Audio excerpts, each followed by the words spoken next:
অস্বাভাবিক লেনদেনের অভিযোগ উঠেছে সড়ক ও জনপদ বিভাগের কর্মকর্তা জাহাঙ্গীর আলমের বিরুদ্ধে। তার নামে একাধিক ব্যাংকে শত কোটি টাকার উপরে লেনদেনের প্রমাণ পাওয়া গেছে। স্বাধীন আর্থিক গোয়েন্দা সংস্থা Bangladesh financial intelligence unit BFIU এর তদন্তে এই চাঞ্চল্যকর তথ্য উঠে এসেছে। অভিযুক্ত জাহাঙ্গীর আলম বর্তমানে মাতারবাড়ি কয়লাভিত্তিক বিদ্যুৎ কেন্দ্রে সড়ক অংশের প্রকল্প পরিচালক হিসেবে দায়িত্ব পালন করছেন।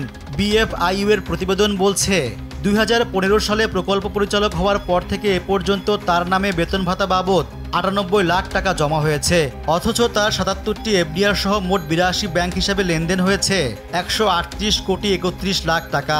ব্যাংক হিসাবে দেখা যায় 2012 থেকে 2024 সাল পর্যন্ত হিসাবগুলোতে 84 কোটি 49 লাখ টাকা জমা এবং 53 কোটি 82 লাখ টাকা তোলা হয়েছে। বিভিন্ন ব্যাংকের 7 অ্যাকাউন্টের সবশেষ জমা আছে 30 কোটি 66 লাখ টাকা। অথচ জাহাঙ্গীর আলমের আয়কর বিবরণীতে গত অর্থ বছরের নিট সম্পদ 4 কোটি 10 লাখ এবং আয় মাত্র 32,17,724 টাকা দেখানো হয়েছে। জানা গেছে নিজস্ব পদ্ধতিতে একটি ব্যাংক হিসাবে অস্বাভাবিক ও সন্দেহজনক অর্থ লেনদেনের সংকেত পায় BFIU। এরপর সেটির সূত্র ধরে তদন্তে নামার পরই বেরিয়ে আসে থলের বিড়াল। প্রকাশ পায় প্রকৌশলী জাহাঙ্গীর আলমের পরিচয়।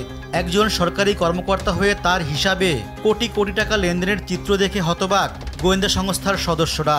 বিস্তারিত তথ্য-উপাত্ত সংগ্রহের পর প্রতিবেদন তৈরি করে তা কেন্দ্রীয় ব্যাংক, পুলিশের অপরাধ তদন্ত বিভাগ CID ও জাতীয় রাজস্ব বোর্ড NBR-কে দেয়া হয়েছে।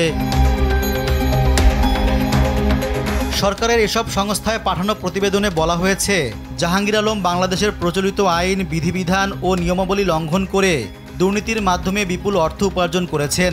এই অর্থ ব্যাংক ও আর্থিক প্রতিষ্ঠানের হিসাবে জমা, স্থানান্তর ও ব্যক্তিগত সম্পদে রূপান্তরের বিষয়টি মানি লন্ডারিং আইন 2012 এর 2 তালবস্যা 1 ধারা মোতাবেক দুর্নীতি ও ঘুষ মানি লন্ডারিং সংক্রান্ত অপরাধ।